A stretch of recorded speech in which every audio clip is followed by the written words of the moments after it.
আসসালামু আলাইকুম ওয়ারাহমাতুল্লাহ। প্রিয় ভাই ও বোনেরা, আজকের এই ভিডিওটা আপনার জীবন বদলে দিতে পারে। আজ আমরা এমন এক যাত্রার গল্প শুনব যে যাত্রার শেষ হল জান্নাত। কিন্তু প্রশ্ন হল, আপনি, আমরা কি সেই যাত্রার জন্য প্রস্তুত? একজন সাধারণ যুবক ছিল, তার নাম আব্দুল্লাহ। সে খুব ধনী ছিল না, তেমন বিখ্যাতও না, কিন্তু তার একটা বিশেষ গুণ ছিল। সে আল্লাহকে ভয় করত।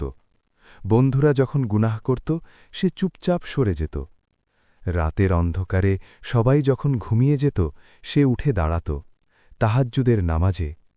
তার চোখ দিয়ে পানি পড়ত। সে বলত, হে আল্লাহ, আমি জান্নাত চাই, আমি আপনার সন্তুষ্টি চাই। একসময় তার জীবনে ঝড় এলো। ব্যবসায় ক্ষতি, পরিবারে সমস্যা, বন্ধুরা দূরে চলে গেল।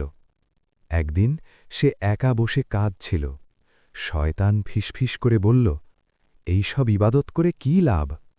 কিন্তু সে বলল, না, আমার রব আমাকে দেখছেন, আমি তাকে ছাড়ব না। সে আরও বেশি নামাজ পড়তে লাগল, আরও বেশি কুরআন পড়তে লাগল, কারণ সে জানত এই দুনিয়া স্থায়ী না।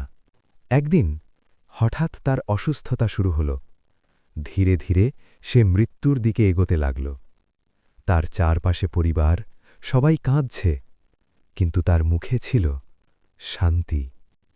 শেষ মুহূর্তে সে বলল, লা ইলাহা ইল্লাল্লাহ। ঠিক তখনই রহমতের ফেরেশতারা আসলেন। তারা বললেন, ভয় পেও না, দুঃখ করো না, তোমার জন্যে জান্নাতের সুসংবাদ আছে। তাকে কবর দেওয়া হল। অন্ধকার, নীরবতা।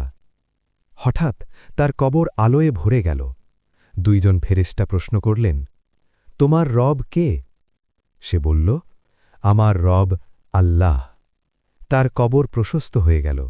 জান্নাতের দরজা খুলে দেওয়া হল। সুগন্ধ আসতে লাগল। হঠাৎ শিঙায় ফু দেওয়া হল। সব মানুষ উঠে দাঁড়াল। সূর্য খুব কাছে, মানুষ ভয় পাচ্ছে। কিন্তু সে ছিল শান্ত, কারণ আল্লাহ তাকে আরশের ছায়ায় রেখেছেন। তার আমলনামা ডান হাতে দেওয়া হল। সে বলল, এই নাও, আমার আমলনামা পড়ো। তারপর এলো পুলসিরাত, চুলের থেকেও সূক্ষ্ম, তলোয়ারের থেকেও ধারালো। মানুষ পড়ে যাচ্ছে, কিন্তু সে দ্রুত পার হয়ে গেল, কারণ তার ঈমান ছিল শক্ত। অবশেষে সেই মুহূর্ত এলো, জান্নাতের দরজা খুলে গেল। ফেরেশতারা বললেন, সালামুন আলাইকুম, তোমরা শান্তিতে প্রবেশ করো। সে ভেতরে ঢুকল।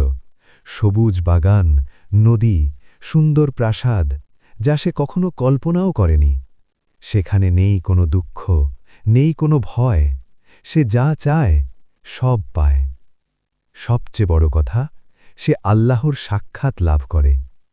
এটাই তার সবচেয়ে বড় পুরস্কার। প্রিয় ভাই ও বোনেরা, এই গল্প শুধু গল্প না, এটা হতে পারে আপনার গল্প।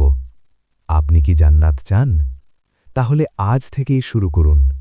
নামাজ ঠিক করুন, গুনাহ ছেড়ে দিন, আল্লাহ দিকে ফিরে আসুন। কারণ এই দুনিয়া ক্ষণস্থায়ী, কিন্তু জান্নাত চিরস্থায়ী।